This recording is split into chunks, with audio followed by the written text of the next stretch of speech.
Salut tout le monde. À la recherche des feuilles. Il y en a plus.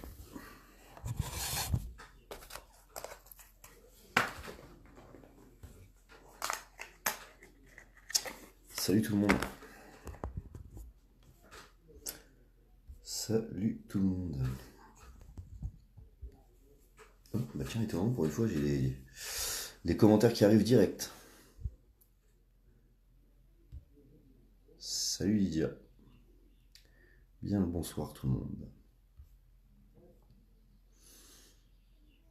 Salut Max, ça va? Il manque le va, mais j'ai compris que c'était ça. Salut Max, salut. Salut tout le monde, on va attendre un petit peu comme d'hab, histoire de ne pas se répéter 20 fois. Salut le Bordeaux, salut tout le monde.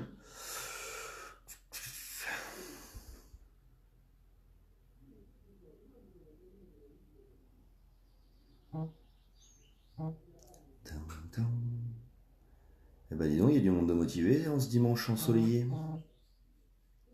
Comment vas-tu? Bah écoute, ça va. Motivé.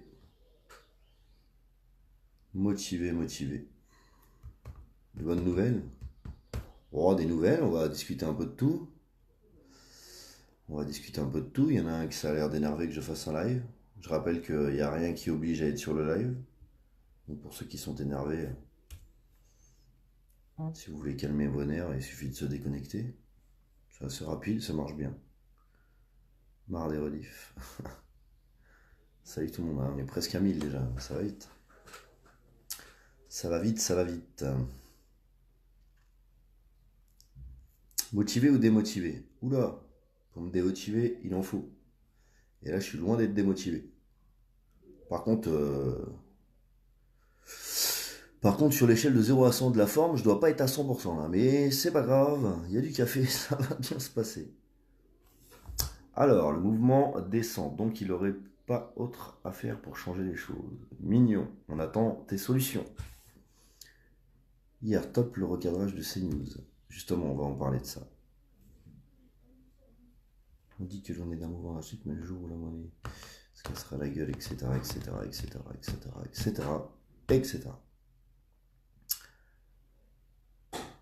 Alors, eh ben on est déjà 1500 personnes, donc on va commencer. Je vois beaucoup de réactions encore. Alors, c'est souvent les mêmes qui reviennent.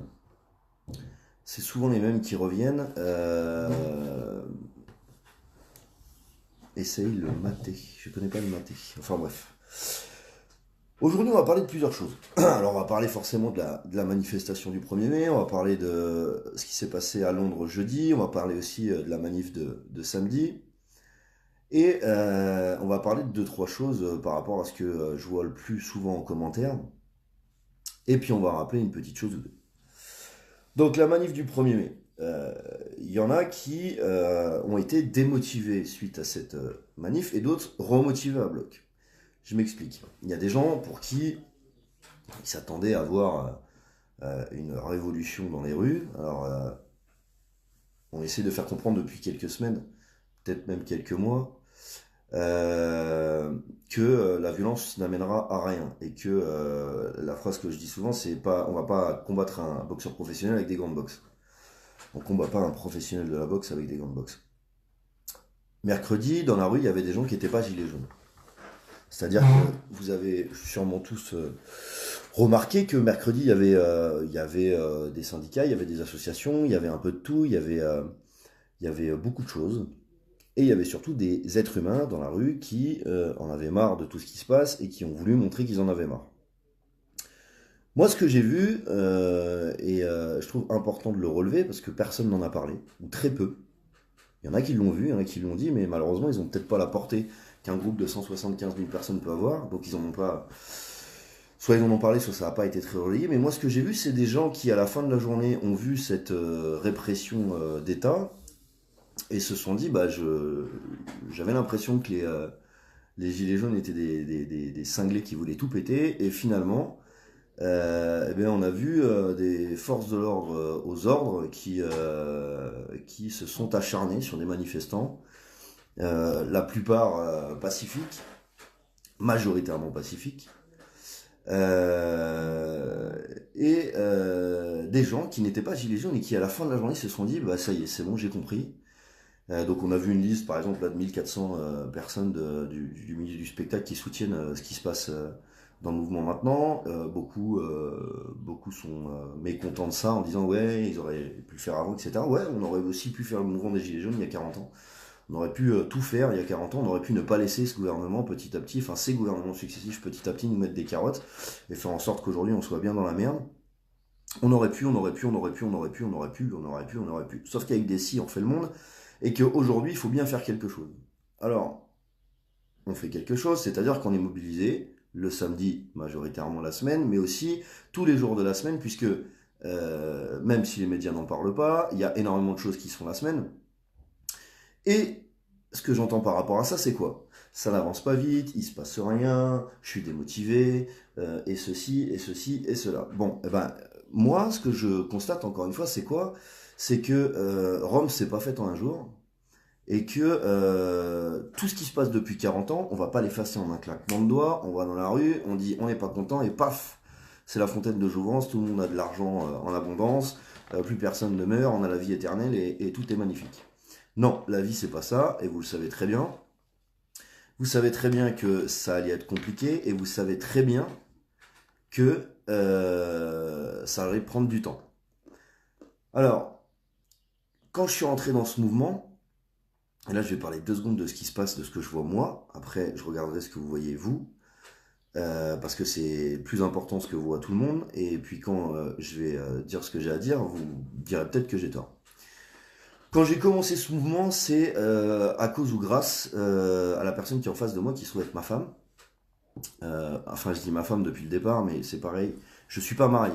On est fiancés depuis 9 ans et demi. Comme ça, on mettra les choses au clair. Et à la limite, on s'en fout. Tout ça pour dire que j'ai fait une vidéo. Et après cette vidéo, c'est passé tout ce qui s'est passé. Et je me suis retrouvé dans un univers parallèle. Un truc où je me suis rendu compte en ouvrant les yeux comme un nouveau-né qui apprend à parler, qui apprend à marcher, qui apprend à manger, qui apprend à plucher dans sa couche, etc., etc. Je me suis rendu compte de ce que c'était vraiment le monde qui m'entourait. Alors le réveil il fait mal forcément quand vous prenez des baffes tous les jours en apprenant un truc, puis un truc, puis un truc, puis plus vous grattez, plus c'est dégueulasse, et puis voilà. Alors à ce moment-là, on a eu tout un tas de trucs. On a eu des médias qui se sont emparés du fait que j'étais connu sur les réseaux pour m'en mettre plein la gueule. On a vu tout un tas de trucs me faisant passer pour sympathisant d'extrême droite, facho, antisémite, islamo-gauchiste, misogyne, etc., etc., etc., etc., sans s'attaquer réellement aux problèmes de fond. Et aujourd'hui, qu'est-ce qui se passe? Eh ben, j'ai été faire ma petite live comme tout le monde et j'ai été au cinéma. Eh, mais qu'est-ce qu'il fait depuis tout à l'heure à me raconter des trucs qu'on en a rien à foutre? Bah, j'ai été au cinéma puis j'ai vu un film, un bloc, enfin un truc financé par les Américains, blockbuster, un truc de malade. Et il y avait une morale, vous savez, tous les films américains ont une espèce de morale. Alors des fois c'est une morale capitaliste, des fois c'est une morale à la con. Et là j'ai repéré un petit truc qui m'a fait tilter un peu sur tout ce qui se passe depuis le début. Et je me suis dit, il y a des choses à laquelle on s'accroche, de peur de ne plus rien avoir. Et les choses pour lesquelles on se bat, parce qu'on ne veut on ne veut pas les perdre.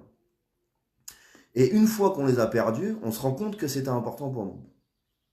Et de ça, ça peut prendre du temps.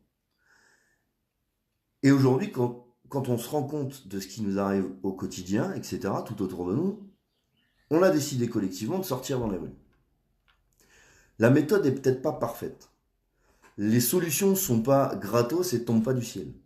C'est compliqué pour tout le monde. Il y en a dans ce mouvement qui ont déjà tout perdu, qui ont déjà perdu leurs femmes, qui se sont séparés, qui ont vidé leur compte en banque en payant des trajets, des tracts, des gilets jaunes, plein de choses.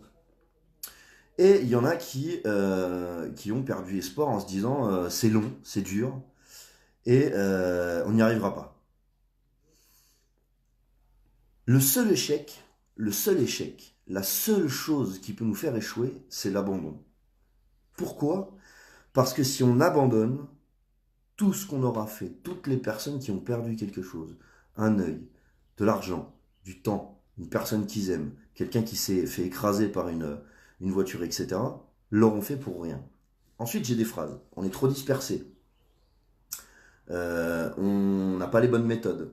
C'est pas ça qu'il faut faire. Il faut faire exactement ça. Il faut faire ceci, il faut faire cela.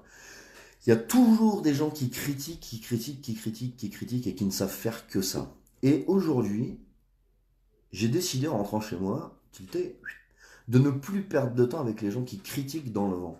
La critique est constructive quand elle apporte des solutions. Et quand les gens qui critiquent apportent une solution. Par exemple, ça c'est de la merde, il faut faire comme ça, ce sera mieux. Quand j'entends des gens me dire les manifs du samedi c'est de la merde, il faut aller devant les banques, on pourra aller devant les banques aussi. Ça n'empêche pas de faire les samedis. Les samedis c'est de la merde, il faut s'attaquer au pouvoir profond, c'est pas ça qui va remplir le frigo tout de suite. On va parler de pédophilie, c'est pas ça qui va remplir le frigo. On peut très bien dire attention, il y a des affaires de pédophilie, faites attention à vos enfants, faites en sorte de savoir où ils vont, voilà. Mettez en place au jour le jour des choses qui font que vous fassiez plus attention à vos enfants. Moi, par exemple, ma fille a 8 ans, elle sort pas toute seule dehors. Et quand je l'amène quelque part, quand je sais qu'elle doit sortir, je l'attends à la sortie. Vous voyez, c'est des choses très simples. Maintenant, ça va pas remplir le frigo. Ça ne remplira pas le frigo. Ça remplira pas le frigo, ça va pas faire démissionner Castaner, ça va pas faire démissionner Emmanuel Macron, et même si ces deux têtes de con démissionnent, ça va pas faire en sorte qu'ils les remplacent par d'autres pions. Donc, on a des pions au pouvoir qui servent des intérêts privés par énormément de magouilles d'ailleurs qui sont très bien racontées dans certains bouquins et pas que Juan Branco. Beaucoup de gens dénoncent tous ces réseaux de pouvoir, tous ces réseaux de copinage, etc. Les repas de Bilderberg, enfin tout ce genre de trucs. Et aujourd'hui, on en arrive à 6 mois de mobilisation. Alors, est-ce que je suis fatigué? Physiquement, oui, ça m'arrive d'être fatigué. Et je pense que ceux qui m'ont accompagné jeudi en Angleterre ont un peu halluciné de voir que, par exemple, j'ai dormi 5 heures en 3 jours. Bah ouais, parce que il faut avoir l'esprit concentré, il faut être là, il faut être présent, il faut réfléchir, il faut. Alors après, on peut me critiquer sur plein de domaines, sur le fait que je sache pas calculer correctement de tête, le fait que je fasse des erreurs de conjugaison et de grammaire tous les 3 mots et que je sois incapable de d'écrire correctement. Maintenant, ça m'empêche pas depuis 6 mois d'être mobilisé comme des milliers de personnes sur le territoire et d'avoir envie d'aller jusqu'au bout parce que non seulement j'ai la niaque, en plus de ça, je trouve que ce que je fais c'est juste. Et en plus de ça, les gens qui sont avec moi et avec qui je suis, parce qu'on est tous ensemble sur le terrain tous les week-ends et à droite ou à gauche, pour ceux qui font d'autres mobilisations, se donnent corps et âme depuis le départ. Alors, qu'est-ce qui va se passer par la suite? On me pose souvent des questions, les médias me posent la question tous les week-ends, je crois qu'ils ont un problème avec ça. Qu'est-ce qui va se passer par la suite? Est-ce que ça va s'arrêter quelque part? Est-ce qu'il y a une date où il y a un calendrier de fin des Gilets jaunes? Bah la réponse, je vais vous la donner parce que celle-là, maintenant, ça y est, je l'ai. Ça ne s'arrêtera jamais. Pour 2 raisons. La première, c'est que il est possible que sur le terrain, il y ait peut-être de moins en moins de monde, puis de plus en plus de monde, et puis que ça fluctue comme le départ. C'est-à-dire qu'en fait, tous les samedis, BFM TV balance, c'est la fin des Gilets jaunes. Peut-être qu'un jour, ils vont avoir raison. C'est un peu comme au grattage. À force de gratter, peut-être qu'un jour, tu gagnes. Mais en l'occurrence, pour l'instant, toute leur stratégie d'essoufflement, de critique, de dénigrement, d'attaque mensongère, etc., ne fonctionne pas. Donc plutôt que de voir tous les côtés négatifs, puisqu'il y a aussi des côtés négatifs, j'aimerais qu'on voit aussi les côtés positifs. Et ça, il y a peu de gens qui le font. Les côtés positifs depuis le début, qu'est-ce qui s'est passé? On a un gouvernement qui n'a jamais été aussi en branle depuis le début des républiques françaises. Jamais, ça n'est jamais arrivé. On n'a jamais un gouvernement qui a eu autant de ministres qui ont démissionné. On n'a jamais un gouvernement qui s'est planté autant dans la stratégie qu'ils auraient pu employer parce qu'ils ont un logiciel qui est dépassé et qui date de 20 ou 30 ans. Aujourd'hui, ce week-end par exemple, samedi, j'ai une personne qui pendant une demi-heure a essayé de me prendre la tête pour me dire il faut absolument aller vers les syndicats. Il faut absolument aller vers les syndicats. Il faut absolument aller vers les syndicats. Je lui réponds, pourquoi les syndicats ont besoin de venir me voir? Pourquoi moi, en tant que personne médiatisée dans le mouvement, les syndicats essayent de me récupérer? Pourquoi les politiques essayent de nous récupérer? Parce qu'on a réussi à faire quelque chose que personne n'a réussi à faire depuis 1930, depuis 1920, depuis le début en fait des syndicats qui eux aujourd'hui ne représentent plus rien. Il y a des gens qui sont attachés à leur étiquette. Et ce que j'ai essayé de lui faire comprendre, c'est que aujourd'hui, on a l'opportunité de virer toutes ces étiquettes. et d'être simplement des citoyens qui veulent reprendre le cours et la maîtrise de leur destin. Et pour ça, eh ben, l'important, c'est pas de réussir à faire 4 phrases avec un orthographe parfait. L'important, c'est pas de réussir à calculer 220 milliards divisé par 365 de tête en moins de 15 secondes. On ne nous demande pas d'avoir un QI supérieur à 150 en disant, tiens, quelqu'un qui est intellectuellement très développé va réussir à trouver des solutions. Il n'y a pas que ça. Les solutions sont collectives. Et vous le savez parce que sur les ronds-points, par exemple, qu'est-ce qui vous a permis d'assembler le camp, de le rendre, de faire en sorte qu'il fonctionne tous les jours, de l'approvisionner en nourriture, de l'approvisionner en discussion, etc., etc., etc. C'est la collectivité. Et pourtant, sur les ronds-points, qu'est-ce qu'il y avait? Il y avait une grand-mère qui a galéré toute sa life à faire femme de ménage et qui aujourd'hui a une retraite de merde. Il y avait une femme au foyer qui est dans une situation précaire. Il y avait aussi un petit entrepreneur. Il y avait aussi un mec qui était noir, un mec qui était arabe, un mec qui était chinois, un petit, un gros, un handicapé, quelqu'un avec qui... Enfin voilà, il y avait de tout. Et ça fonctionnait. Merde! Putain, ça fait des années qu'on nous dit qu'en fait, pour réussir, il faut savoir réfléchir et être intelligent. Et merde, même quand on est avec des gens qui ont peut-être moins d'intellect et moins de facultés intellectuelles que les autres, ils ont quand même des choses à apporter.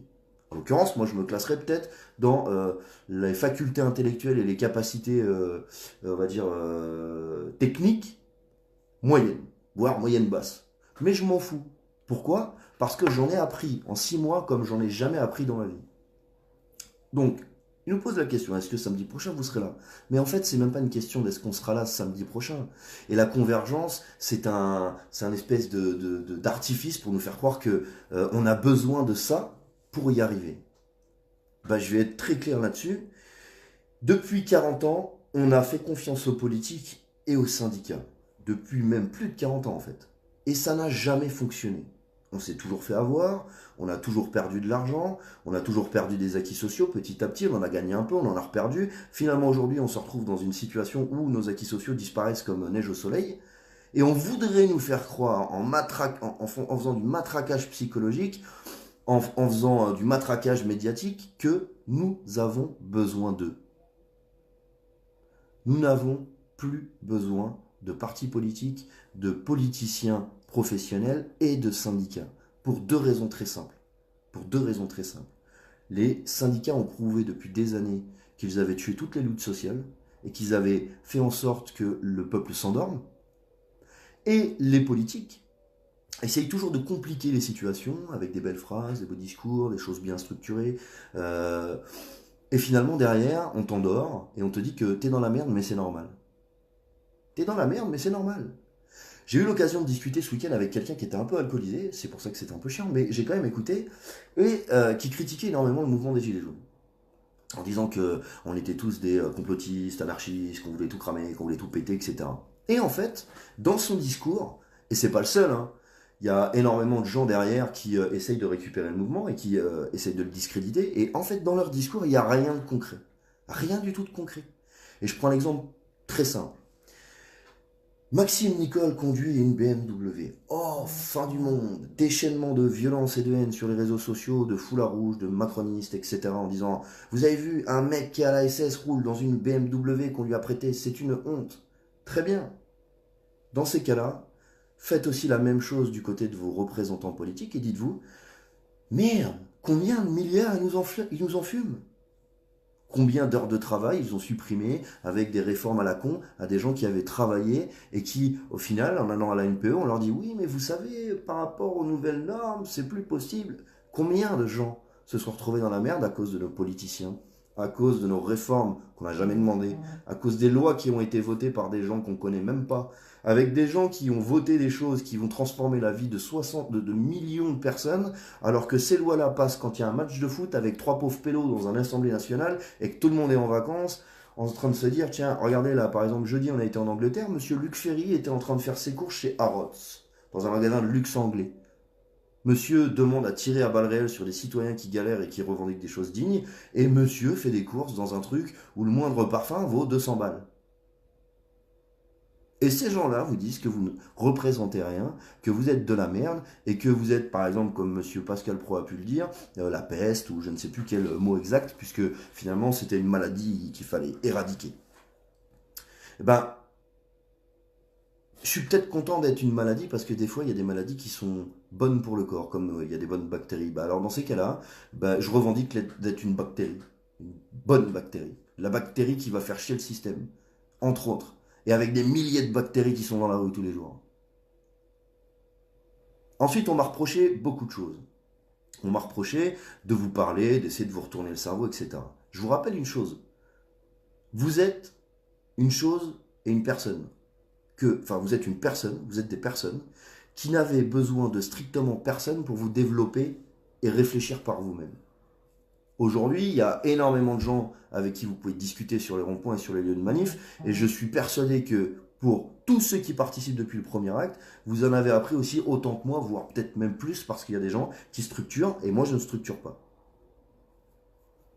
Donc la structuration, c'est un beau leurre, ça fait des semaines qu'on en parle, des semaines qu'il y en a qui essayent de le faire, mais converger avec des syndicats qui ne représentent même pas 10% de la masse salariale, bah, je trouve ça non seulement pas intéressant, mais en plus de ça, les gens qui sont syndiqués. Si vraiment vous avez envie de sauver ce qui vous reste à sauver, de votre conscience, de vos états d'âme et des besoins humains et logiques que les gens ont partout dans ce pays, ne venez pas avec votre étiquette. Ne venez pas avec votre étiquette. Pour la simple raison que la légitimité de ce mouvement et comment dire, le fait que la justice soit rétablie, eh ben, ça ne nécessite pas d'avoir une étiquette. Au contraire. Au contraire. On pourrait en trouver une autre étiquette. La nouvelle, c'est l'étiquette blanche, où tout le monde s'y retrouve. Parce qu'on peut discuter de tout, et on peut parler, et on peut réfléchir à tirer vers le haut tout ce qui a à tirer vers le haut, parce qu'il n'y a pas que du négatif dans les discussions, peu importe avec qui on parle, et on peut toujours trouver du positif. On peut toujours trouver du positif. Alors c'est facile d'être fatigué, on peut tous être fatigués, et en même temps, j'ai envie de vous dire, c'est normal d'être fatigué. Parce que si on n'était pas fatigué, c'est que ce serait pas un effort et que finalement rien ne serait compliqué. C'est très compliqué ce qu'on est en train de faire. C'est très compliqué parce qu'on est en train de changer quelque chose qui est ancré dans le cerveau de certaines personnes depuis des dizaines d'années. Et comme il y en a qui sont formés en passant par des grandes écoles pour pas simplement leur capacité d'apprentissage ou leur capacité de direction ou d'élocution, ils sont mis en place dans des haute fonction parce qu'ils ont une capacité exceptionnelle que nous n'avons pas, c'est la capacité à ne pas remettre la légitimité de ce qui est en place en cause. Pour eux, le système est très bien. Le système est parfait. Le système n'est pas à changer. C'est les gens qui remettent en question ce système qui doivent réfléchir et qui ne comprennent pas. Si le live ne sert à rien, Hélène, rien ne sert... Enfin, ça ne sert à rien de rester non plus, tu vois. C'est... voilà. Live qui sert à rien, mais en attendant, quand je vois les gens qui perdent patience, bah, je vous dis simplement, rien n'est facile, rien n'est acquis, et les choses qui sont importantes prennent du temps. Les choses qui doivent être bien faites prennent du temps. On ne construit pas une baraque en 2 heures. Il faut du temps. Si on la construit trop vite, bah, elle ne tient pas dans le temps.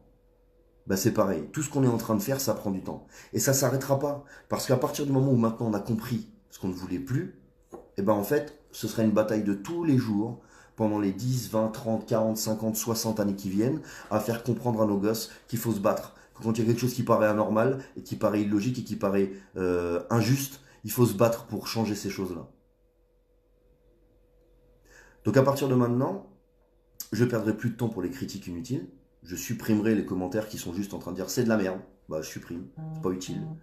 Et toutes les personnes qui ont une baisse de morale, faites une pause. Pendant la semaine, faites une pause. Venez les samedis comme vous pouvez, essayez de voir pour reprendre un rond-point, essayez de voir pour faire ce que vous pensez être juste, et collectivement. Mais faites une pause.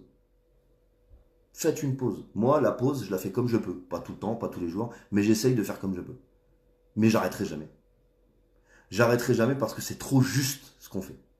Et ce qu'ils font, c'est trop injuste. C'est trop... c'est trop injuste, on dirait Calimero. Non mais, ils ont trop dépassé les limites, ils ont trop menti, ils ont trop caché les choses, ils ont été beaucoup trop loin. Alors, ils ont été trop loin il y a déjà longtemps en arrière. Mais maintenant, on le voit. Et on le met à jour. Et c'est ça qui est génial. C'est que tout ce qu'on fait là, tous ensemble, c'est d'effacer les voiles, le brouillard qui cache les choses. Et après, et je finirai là-dessus, on a essayé de me récupérer politiquement. En disant que j'étais proche d'extrême droite, proche France Insoumise. J'emmerde les partis politiques. Il est inutile d'essayer de m'appeler en me demandant de me rapprocher du CNT, du CN machin, de la droite, de la gauche, du centre, de l'extrême droite, l'extrême gauche. Je m'en fous, je ne veux plus de parti politique. Je fais partie des gens qui pensent que collectivement, on doit faire un programme et mettre des gens qui doivent l'appliquer avec un mandat impératif et un mandat révocatoire et que s'ils ne sont pas capables de le faire, ils s'en vont. Voilà ce qu'il faut faire. Faire un programme qui amène les choses vers le haut. Et pas voter pour un programme, c'est bien, voter pour des gens, c'est complètement débile. Parce que les gens, l'histoire le montre, ça ne sert à rien, ils n'appliquent jamais ce qu'ils disent. Et ça ne va jamais dans l'intérêt des gens, ça va dans l'intérêt financier.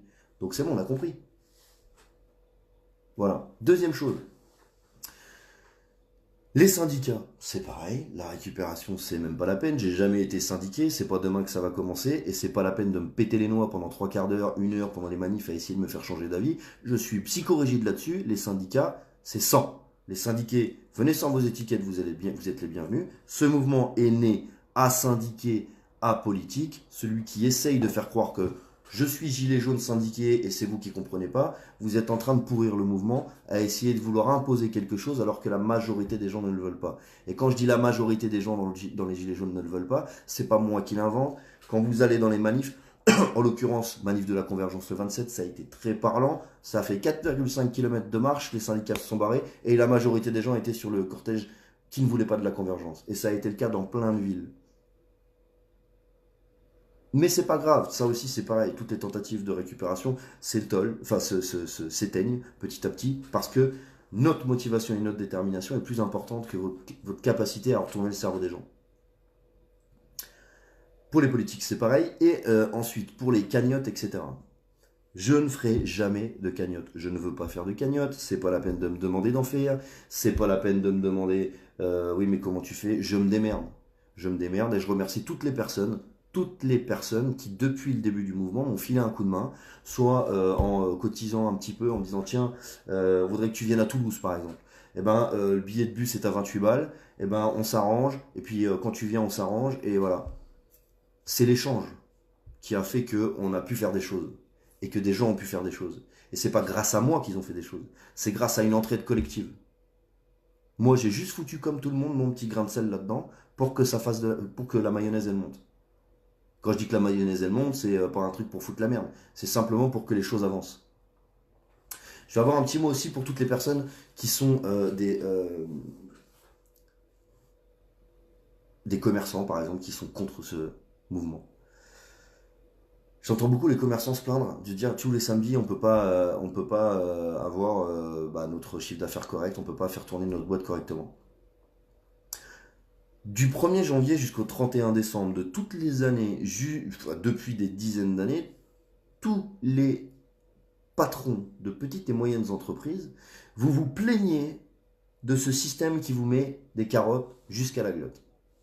Vous vous plaignez de ce système qui est trop cher. Vous vous plaignez de toutes ces taxes qui sont trop importantes. Vous vous plaignez d'être au bord de la comment on appelle ça, liquidation judiciaire. Vous vous plaignez de pas pouvoir embaucher. Vous vous plaignez de pas pouvoir de pouvoir embaucher mais de pas pouvoir payer vos salariés correctement et du coup d'avoir des gens qui veulent pas venir travailler dans votre boîte parce que c'est pas assez élevé les salaires pour les contraintes qu'il y a et qui sont liées à l'activité que vous menez. Les responsables de ça, c'est pas les gilets jaunes qui manifestent. Et d'ailleurs, gilets jaunes ou pas gilets jaunes. Les responsables de ça, c'est les gouvernements successifs. Battez-vous contre les bonnes personnes. Battez-vous contre les bonnes personnes. Et en l'occurrence, j'ai une pensée pour vous parce que ça doit pas être facile. On est mobilisés tous les samedis, ça vous emmerde, je le sais. Mais n'oubliez pas une chose, c'est que 10 à 15 000 personnes perdent la vie par an à cause de la pauvreté. Et que ça, le jour où ça vous touche, c'est bien plus important de perdre un être cher que de remplir un frigo. Ça passe au second plan. Et pourtant, remplir un frigo, c'est très important. Mais perdre un être cher, il vaut mieux avoir quelqu'un qui est présent, même si on est deux à bouffer un plat de pâtes et qu'on le divise, plutôt que qu'il soit plus là et qu'on bouffe un steak. Et ça n'efface pas toutes les personnes qui ont besoin de remplir leur frigo. Qu'on soit bien d'accord. Mais voilà, tout ça pour dire que samedi 11, c'est le 11, il y a un acte national à Nantes, pardon. Euh, et je serai à Nantes. J'avais dit que je ne dirais plus où je serai, mais je m'en fous. Là, je dirais je suis à Nantes. Et n'en déplaise à tous ceux qui ne veulent plus que je sois sur les lieux de manifestation parce que apparemment ça motive les troupes. Eh ben je serai à Nantes le 11 parce que c'est important d'être là les samedis et c'est important de leur dire merde. Il y a une idée aussi qui je trouve géniale, c'est comme il a pu se faire dans d'autres pays, montrer à une heure précise qu'on est présent. Faire du bruit. Et ben voilà, je pense que je vais relayer l'idée et je vais pas la lancer parce qu'elle vient pas de moi, mais je vais la relayer. Tous les soirs à 20 h pendant 5 minutes, et ben on montrera qu'on est présent. Pas n'importe quel moyen. Klaxon, siffler, en chantant si on a envie, etc., etc., etc. Je suis commerçant et je défends les gilets jaunes. Merci beaucoup Fabrice. Et je sais à quel point être commerçant c'est compliqué. Parce que j'ai eu l'occasion, et j'en connais en fait, qui sont patrons. J'ai eu l'occasion de discuter avec beaucoup de commerçants qui sont gilets jaunes parce que ils ont compris de qui venait le problème. C'est pas de ceux qui sont dans la rue, même si ça fait perdre du chiffre d'affaires, c'est ceux qui justement font en sorte que le chiffre d'affaires soit enfin que la vie de tous les jours pour quelqu'un qui monte une entreprise soit pire que quand on est salarié. En fait, être patron, c'est pire qu'être salarié. Pourtant, être salarié, c'est très galère. Mais les contraintes sont énormes. Et il y a beaucoup de patrons qui aimeraient pouvoir payer leurs salariés plus cher. Et après, il y a toujours des cons dans les patrons, on est d'accord, mais il y a aussi toujours des cons partout. Et si on commence à dire, à nommer individuellement chaque personne, on n'a pas fini. Et je suis sûrement le con de quelqu'un en plus. Donc, oui, je pense d'ailleurs. Presque saturé. Excusez-moi. Donc voilà. Je sais que là, ça fait pas le mec hyper en forme, mais c'est peut-être parce que j'ai pas assez bu de café, et puis j'ai le cerveau qui est en train de fumer avec tout ce qui se passe. Mais je lâcherai rien. Encore ce week-end, quand je suis parti de la manif pour rentrer, enfin c'était samedi là, quand je suis rentré de la manif, il y a, y a un gendarme qui m'a demandé d'enlever mon gilet jaune pour sortir de la manif. Je lui ai demandé quel article de loi m'interdisait de circuler avec un gilet jaune. Il a eu une espèce d'attitude, ouais, bah tu vas faire le tour mais tu passeras pas. Et donc j'ai demandé au responsable qui est venu, alors va-t-on savoir si c'est parce qu'il m'a reconnu ou pas, mais en tout cas il a demandé aux deux gars qui voulaient pas que je passe de partir, et il nous a laissé passer.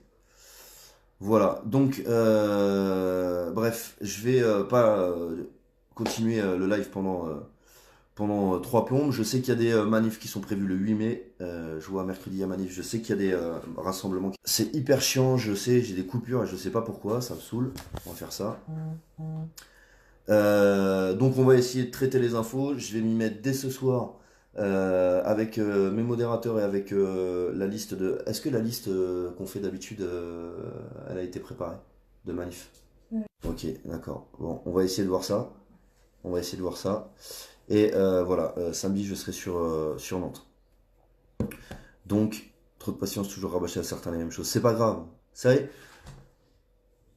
je rabâche énormément de choses et on peut me le reprocher.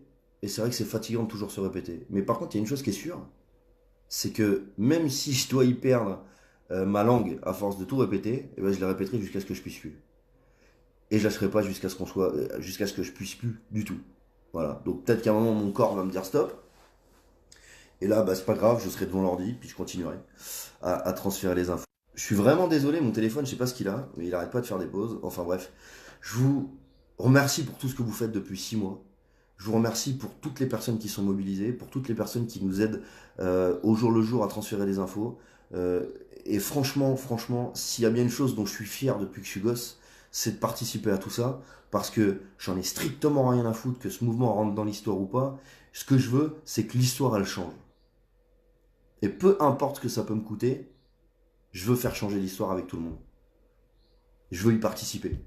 Parce que c'est important de le faire. Voilà.